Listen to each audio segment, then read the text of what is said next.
Get up in the evening and I ain't got nothing to say. I come home in the morning. Hello my friends. Well, today I'm going to talk about something that isn't really focused on a lot, I notice. Living in a van has a key advantage, and that is being alone. I remember when I was in my early 20s, I had a lot of roommates before I got married, and some good experiences, but a lot of challenging ones as well. This one time I was living with these three girls and myself, all are in our early 20s.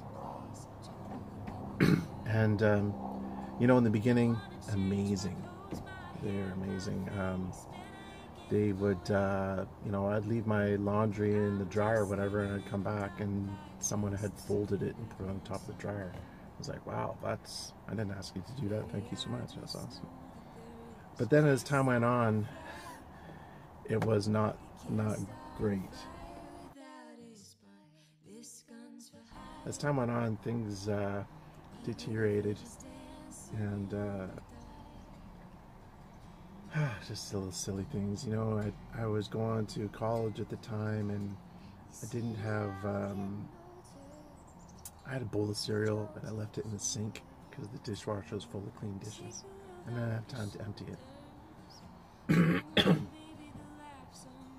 So I come back later.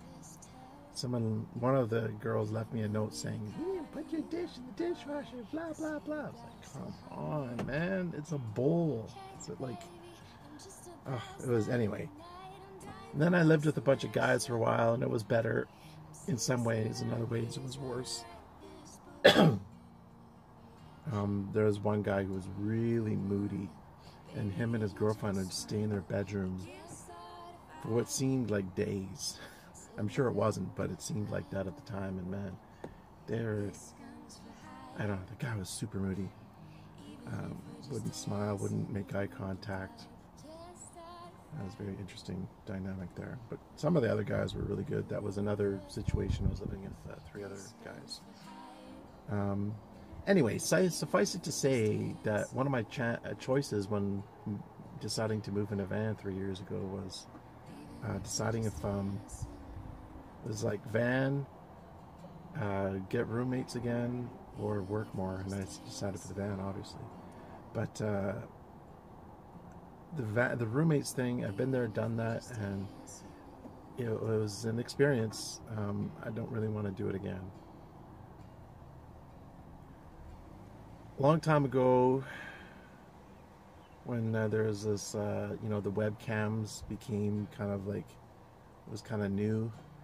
And there's Yahoo chat rooms and stuff like that. And I was talking to this guy from the Philippines. He was in the Philippines, and his whole family, seemingly there was like 6, 8 people in one room that they lived in. They all shared the same room. And I could see in the background all these people sleeping and doing whatever they're doing. And I'm like, man, that would be tough to do that. And he said basically, and I mentioned to him, and he said basically the way that it works in the Philippines, mind you, this is like the late 90s, so date myself a little bit. He said that everybody works, and you know, they can't afford to have privacy, so they all share the same room. And so that's tough. And being in a van, you know, you're by yourself. It's like the privacy is amazing, and I think that really there's only 2 groups of people that can really afford, well, the word isn't afford, but there's 2 groups of people that can enjoy the wealth of being alone, and that's people that are really rich, and they can afford to live by themselves, because $2,000 a month for rent is no big deal to them, and they can pay it. Or if you're like living in a very rural area where you're in a farmhouse by yourself, or you're a hermit out in the woods or something, and in that situation, I guess you can live by yourself as well.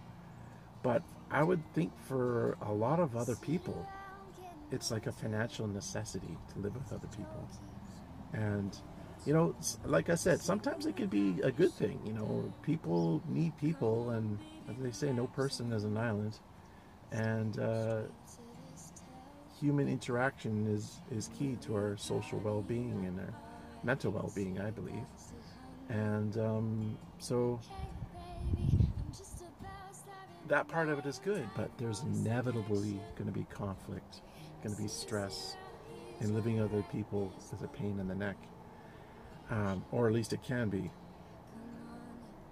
Being alone in a van, no issues. Now, the other thing that comes up is living with a significant other, or being married or whatever. I think a lot of people are, a lot of marriages and long-term relationships, they're there for the sake of convenience. They're there because they're in their comfort zone and they'll just tolerate the things they don't like. And, maybe they've been with the person for so long they can't imagine kind of moving out on their own, and even if they're not very happy, they'll just put up with it, especially if there's kids involved. And for me, the kids thing was, I got divorced 3.5 years ago. Well, 3.5 years ago. I moved out in July 2015, but basically we got divorced in July. We separated, or not July, January. But we just lived together for the sake of my son, really, because I didn't want to put him through emotional difficulties while he's still in school. So we waited till he was out of school. But anyway, even though it's been 3 years, being separated from my kids still hurts me. It's still emotionally difficult for me. And, even though my mother died when I was 21, and it was a suicide, and it was really tragic, because about as tragic as you can get. The pain of being separated from my kids, I think, is more than that death, to be honest.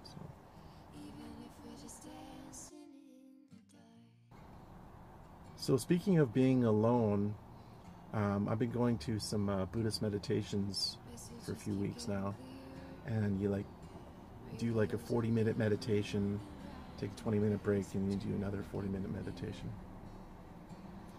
And it's really interesting. I've never meditated in a group before, and some people will have their eyes closed, some people are looking 2 meters in front of them at a spot on the floor, and 40 minutes is quite a long time to meditate straight. So I would be meditating, but then I kind of have my eyes open, and it's very, let's say, peculiar to be in absolute silence with there's probably 12 to 15 other people in the room. It's a small room, and it's wow, this is interesting dynamic. I've never done that before. Enjoyable, but very unique kind of a thing. So you're kind of alone together. I think that's the name of an album by Cowboy Junkies. No, Blue Rodeo. Yeah, good album. Alone Together. Interesting. Anyways, the value of living alone in a van cannot be overstated, I think. You have the freedom. You don't have to answer to someone. You can do what you like. You're on your own schedule, your own timetable. And if you decide you want to go to the beach one day, you can go. If you decide you want to go see a movie one day, you can go. If you decide you want to join a rock and roll band, you can do that. You don't have to ask anybody's permission. You can eat what you want. There's so many things. There's so many benefits. Of course, there's also drawbacks. Like I mentioned, human beings do need other human beings, and it's important to have social interaction. But the great thing about living alone is you can choose when you want that to be. If you don't want to be alone anymore, you go hang out and join a volleyball group, or play chess in a club, or go to join a book club, or whatever you want to do. Go visit friends, and then you can be by yourself. So that's kind of the benefit of the van life situation that many people don't really talk about, the value of living alone. Thanks for watching, and be well, my friends. You can't start a fire. You can't start a fire without a spark. It's guns for hire. Even if we're just dancing in the dark.